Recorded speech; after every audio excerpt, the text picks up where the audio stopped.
ជំរាបសួរលោកគ្រូអ្នកគ្រូនៅក្នុងថ្ងៃនេះខ្ញុំមានវីដេអូថ្មីមួយទៀតមកចែករំលែកដែលនៅក្នុងវីដេអូនេះខ្ញុំនឹងបង្ហាញរបៀបនៅក្នុងការដាក់រូបភាពដែលមានចលនានៅលើ presentation ដែលមាននៅក្នុងកម្មវិធី Canva បាទអញ្ចឹងដូច slide ដែលលោកគ្រូអ្នកគ្រូឃើញនេះខ្ញុំសូមបង្ហាញសិនបាទ slide show មួយសិនបាទអញ្ចឹងសម្រាប់ slide ដែលលោកគ្រូអ្នកគ្រូកំពុងតែឃើញនេះយើងឃើញថាslide របស់ខ្ញុំប្រធានបទការប្រើប្រាស់ Canva សម្រាប់គ្រូបរិញ្ញាបត្រវគ្គ2ហើយយើងឃើញមានរូបបេះដូងមេដៃបាទវាលោតជាហូហែបាទហើយមានកំជ្រួចបាទនៅផ្នែកខាងឆ្វេងហើយនិងផ្នែកខាងស្ដាំហើយនឹងមានបាទរូបនាឡិកាកំពុងតែវិលនេះអញ្ចឹងរូបភាពទាំងអស់នេះមិនមែនខ្ញុំកំពុងតែកាត់វីដេអូហើយបន្ថែមក្រោយទេគឺវាមាននៅក្នុង slide presentation នៅក្នុង Canva ផ្ទាល់តែម្ដងមានន័យថាលោកគ្រូអ្នកគ្រូអាចប្រើប្រាស់កម្មវិធី Canva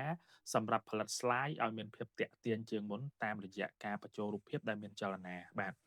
អញ្ចឹងដូចជា slide នេះបាទខ្ញុំបង្ហាញអំពីការណែនាំទៅកាន់ដាក់ sticker បាទមានដៃចុចបាទមានវងព័ទ្ធជុំវិញអីនេះគឺទាំងអស់ហ្នឹងគឺសុទ្ធតែបាទផលិតឡើងដោយ Canva នឹងឯងបាទមិនត្រូវការកម្មវិធី edit ជំនួយអីទេគឺវាមាននៅក្នុង Canva ស្រេចតែម្ដងបាទដូចជាការគូសវងគូអីនេះបាទអញ្ចឹងដើម្បីកុំឲ្យខាតពេលវេលាយូរខ្ញុំសូមចូលទៅកាន់កម្មវិធី Canva សិនបាទអញ្ចឹងនៅត្រង់ចំណុចនេះខ្ញុំសូមសន្មតថាលោកគ្រូអ្នកគ្រូគឺបានចេះអំពីរបៀបនៅក្នុងការប្រើប្រាស់ជាមូលដ្ឋានរួចរាល់ហើយអញ្ចឹងដើម្បីចូលទៅធ្វើបទបង្ហាញឬក៏បង្កើត presentation លោកគ្រូអ្នកគ្រូអាចមើលទៅលើផ្ទាំង Canva ហ្នឹងមកបាទអញ្ចឹងយើងចូលផ្លូវកាត់នេះបាទ app របស់យើងមានមួយជួរនេះបាទអញ្ចឹងនៅក្នុងហ្នឹងគឺលោកគ្រូអ្នកគ្រូអាចចូលទៅកាន់ផ្លូវកាត់បានណាតាមរយៈ app មួយជួរហ្នឹងបាទអញ្ចឹងយើងគ្រាន់តែមើលទៅលើមុខងារ presentation នៅក្នុង Canva ទៅជាការស្រេចទេអញ្ចឹងមុខងារ presentation គឺបាទពណ៌ក្រហមនេះបាទនៅក្បែរសុសសអញ្ចឹងលោកគ្រូអ្នកគ្រូចុចចូលទៅ presentation បាទអញ្ចឹងនៅពេលដែលយើងចុចចូលទៅគឺវានឹងលោតផ្ទាំងនៅផ្នែកខាងឆ្វេងនេះហើយប៉ុន្តែខ្ញុំអត់ត្រូវការផ្ទាំងខាងឆ្វេងហ្នឹងទេបាទគឺយើងគ្រាន់តែគោលបំណងរបស់យើងចង់បញ្ចូលរូបភាពដែលមានចលនានៅក្នុង slide អញ្ចឹងខ្ញុំយក mouse របស់ខ្ញុំចុចទៅលើផ្ទៃ slide មួយណាបាទអញ្ចឹងវាបាត់អស់ហើយអញ្ចឹង slide របស់យើងគឺសស្គុះតែម្ដងអត់មានអីទេអញ្ចឹងដើម្បីបញ្ចូលធាតុចូលទៅក្នុង Canva ដូចជាវីដេអូ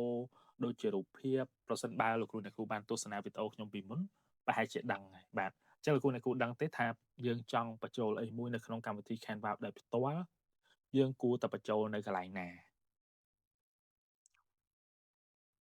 បាទអញ្ចឹងដើម្បីបញ្ចូលបាទ element បញ្ចូលអីចូលទៅក្នុងនោះលោកគ្រូអ្នកគ្រូមើលជួរបាទខាងឆ្វេងហ្នឹងមកអញ្ចឹងយើងនឹងឃើញមានបាទមាន design មាន element មានអីជាដើមបាទអញ្ចឹងនៅកន្លែងនេះសូមលោកគ្រូអ្នកគ្រូចូលកន្លែង element បាទអញ្ចឹងកាលណាលោកគ្រូអ្នកគ្រូចង់បញ្ចូលអីក៏ដោយពាក់ព័ន្ធជាមួយនឹងរូបភាពពាក់ព័ន្ធជាមួយនឹងវីដេអូឲ្យតែធាតុបន្ថែមដើម្បីបញ្ចូលក្នុង slide សូមចុចទៅកាន់ element បាទអញ្ចឹងខ្ញុំចុចទៅកាន់ element បាទបន្ទាប់មកវានឹងឃើញរូបភាពដែលថ្មីៗដែលខ្ញុំទើបតែប្រើបាទ recent use នេះបាទតែយើងអត់យកអាហ្នឹងទេលោកគ្រូអ្នកគ្រូអូសចុះទៅក្រោមបន្តិចទៀតយើងនឹងឃើញមានពាក្យ sticker នេះបាទខ្ញុំដាក់ម៉ៅលើវាមានចលនានេះណាបាទ sticker អញ្ចឹងលោកគ្រូអ្នកគ្រូចុចទៅលើ sticker ហ្នឹងមកបាទអញ្ចឹងsticker បាទនេះលោកគ្រូអ្នកគ្រូសូមចុចលើវាអញ្ចឹងនៅពេលដែលលោកគ្រូអ្នកគ្រូចុចទៅលើ sticker ហ្នឹងជាក់ស្ដែងបច្ចុប្បន្ននេះនៅក្នុងកម្មវិធី sticker ហ្នឹងมันទាន់មានមុខងារឲ្យយើង search បានទេដោយសារតែរូបភាពវាតិចណាបាទអញ្ចឹងដោយសារអ៊ីនធឺណិតខ្ញុំ slow លោកគ្រូអ្នកគ្រូវារៀងយឺតបន្តិចបាទអញ្ចឹងខ្ញុំសូមrefresh មួយសិន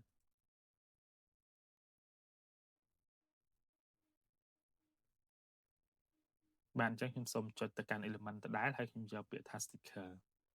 បាទអញ្ចឹងលោកគ្រូអ្នកគ្រូនៅក្នុងមុខងារ sticker នេះគឺយើងអត់ទាន់មានមុខងារដែលស្វែងរក sticker ទេដោយសារតែរូបវាមិនទាន់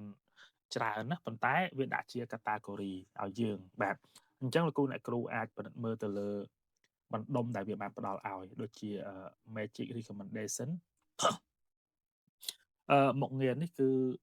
មុខងារដែលវា generate ឬក៏ព្យាយាមស្វែងរកប្រធានបទដែលពាក់ព័ន្ធជាមួយនឹងរូបយើងដែលយើងបានប្រើប្រាស់អញ្ចឹងវានៅលើហ្នឹងហើយនៅពេលដែលយើងចង់មើលបន្ថែមលោកគ្រូអ្នកគ្រូកុំភ្លេចគឺយើងត្រូវមើលកន្លែងពាក្យថា CR បាទប៉ុន្តែបើសិនជាលោកគ្រូអ្នកគ្រូថ្មីទៅមកមុខងារនេះប្រហែលជាវាអត់ទាន់លោតទេកន្លែងហ្នឹងណាសម្រាប់យើងអត់ដែលប្រើពីមុនសោះអញ្ចឹងលោកគ្រូអ្នកគ្រូអាចចាប់ផ្ដើមមើលត្រឹម arrow sticker នេះបាទអញ្ចឹងនៅពេលដែលទាំងអស់ហ្នឹងវាគឺជាបណ្ដុំនៃប្រធានបទដែលយើងចាប់អារម្មណ៍ទៅលើ category ណាមួយយើង ទៅមើលនៅក្នុង category ទាំងអស់ហ្នឹងហើយបើសិនជាយើងចង់មើលបន្ថែមយើងចុចទៅលើពាក្យថា see all បាទអាហ្នឹងយើងមើលបន្ថែមទៅលើមុខងារទាំងអស់ហ្នឹងណាឧទាហរណ៍ថាឥឡូវខ្ញុំចាប់អារម្មណ៍ខ្ញុំចង់ដាក់សញ្ញាព្រួញនៅក្នុង slide របស់ខ្ញុំអញ្ចឹងខ្ញុំឃើញមានតែប៉ុណ្ណឹងលោកគ្រូអាចចុចអានេះមកបាទអង្គទៅឆ្វេងទៅស្ដាំអីតាមចិត្តរបស់យើងតែបើចង់មើលច្រើនចុច see all បាទអញ្ចឹងលោកអ្នកគ្រូនឹងឃើញសញ្ញាព្រួញជាច្រើននៅក្នុងនឹងបាទដែលពាក់ព័ន្ធជាមួយនឹង arrow បាទព្រួញហ្នឹងអញ្ចឹងលោកអ្នកគ្រូឆ្លាញ់ style បែបណាយើងយក style បែបហ្នឹងមកបាទអញ្ចឹងឧទាហរណ៍ខ្ញុំឆ្លាញ់ style នេះខ្ញុំចុចទៅលើរូបភាពនេះមួយបាទវាចូលទៅក្នុង slide របស់យើងហើយអញ្ចឹងកំឡុងពេលដែលខ្ញុំចុចមួយនៅលើ slide របស់ខ្ញុំហ្នឹងលោកអ្នកគ្រូនឹងឃើញមានមុខងារមួយលោតឡើងតែម្ដងបាទនេះគឺ magic recommendation បាទអញ្ចឹងអា magic recommendation ហ្នឹងវានឹងលោតឡើងនៅពេលដែលយើងចុចទៅលើរូបភាពណាមួយនៅពេលដែលគូអ្នកគ្រូភ្ជាប់ Canva Pro ពីខ្ញុំទៅវានឹង generate ហើយ load edu នេះអញ្ចឹងមានន័យថាវា generate អារូបភាពនេះពាក់ព័ន្ធជាមួយប្រធានបទយើងកំពុងធ្វើហ្នឹងវានឹង generate ដែរហើយយើងចង់មើលបន្ថែមចុច see all មកបាទអញ្ចឹងវា generate ទៅបាទអញ្ចឹងខ្ញុំសូមត្រឡប់ក្រោយអញ្ចឹងគូអ្នកគ្រូអាចទៅរករូបភាពផ្សេងទៀតដូចជា emoji sticker ចុច see all មកយើងនឹងឃើញមានរូបភាពដែលមានចលនាជាច្រើនដែលគូអ្នកគ្រូឆ្លាញ់រូបភាពណាយើងដាក់រូបភាពហ្នឹងមកបាទនេះខ្ញុំគ្រាន់តែជាឧទាហរណ៍ទេបាទអញ្ចឹងយើងចង់បានបេះដូងចង់បានផ្កាយចង់បាននេះលោកគ្រូអាចមើលតាមហ្នឹងមកបាទដូចជានេះរូបខ្ញុំដាក់ចេះមកបាទយើងចង់បានទូចក៏បានដែរបាទព្រមវាមកដាក់បាទអញ្ចឹងដាក់អញ្ចឹងលោកគ្រូឆ្លាញ់រូបណាគឺចូលទៅកាន់រូបហ្នឹងតាមអ្វីដែលយើងចង់បានបាទអញ្ចឹងខ្ញុំព្រមវាតូចបន្តិចមកបាទប៉ុណ្ណេះខ្ញុំត្រឡប់ថយក្រោយដល់ចុចសញ្ញាព្រួញហើយយើងអុសចុះទៅក្រោមទៀតតើអញ្ចឹងលោកគ្រូមាន category របស់វាបាទមានដូចជា festival បាទកំជ្រួចដែលខ្ញុំធ្លាប់ដាក់ហ្នឹងគឺនៅក្នុងនឹងឯងបាទនេះយើងចង់ដាក់ style បែបណានៅក្នុងកំជ្រួចរបស់យើងណាបាទយើងចង់ដាក់ជាផ្កាជាដើមឈើជាអីដែលមានចលនាហ្នឹងលោកគ្រូឆ្លាញ់មួយណាយកមួយហ្នឹងមកបាទអញ្ចឹងមានច្រើននៅក្នុងហ្នឹងហើយវានឹងព្យាយាម generate បន្តអញ្ចឹងតាបាទ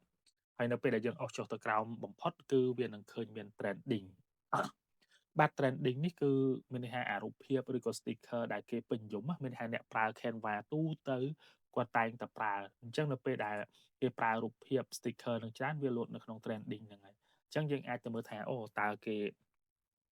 ប្រើអីច្រើនបាទពាក់ព័ន្ធជាមួយ trending ហ្នឹងបាទអញ្ចឹងគូអ្នកគ្រូអាចពិនិត្យមើលហើយនេះ magic recommendation វាលោតមកយើងឆ្លាញ់រូបអីយើងដាក់រូបហ្នឹងមកបាទដូចជារូបនេះបាទអញ្ចឹងនៅក្នុងមុខងាររូបភាពដែលមានចលនាហ្នឹងគឺមានប៉ុណ្ណឹងអញ្ចឹងសូមបញ្ជាក់ឡើងវិញដើម្បីបញ្ចូលរូបភាពដែលមានចលនាលោកគ្រូអ្នកគ្រូចូលទៅកាន់ presentation នៅក្នុង Canva សិនបន្ទាប់មកយើងចូល element ហើយយើងទៅជ្រើសរើសរូបភាពណាដែលយើងស្រឡាញ់ពេញចិត្តលោកគ្រូអ្នកគ្រូគ្រាន់តែចុចមួយទៅវានឹងលោតចូលក្នុង slide របស់យើងហ្នឹងអូតូហើយបាទនេះដូចជារូបមេអំបៅរូបអីដែលខ្ញុំចូលចិត្តដាក់ជាងគេនៅក្នុង slide បាទអញ្ចឹងនៅក្នុងវីដេអូរបស់ខ្ញុំមានតែប៉ុណ្្នឹងទេខ្ញុំសូមអរគុណច្រើនសម្រាប់ការតាមដានទស្សនាវីដេអូរបស់ខ្ញុំពីដើមរហូតដល់ចប់ជម្រាបលា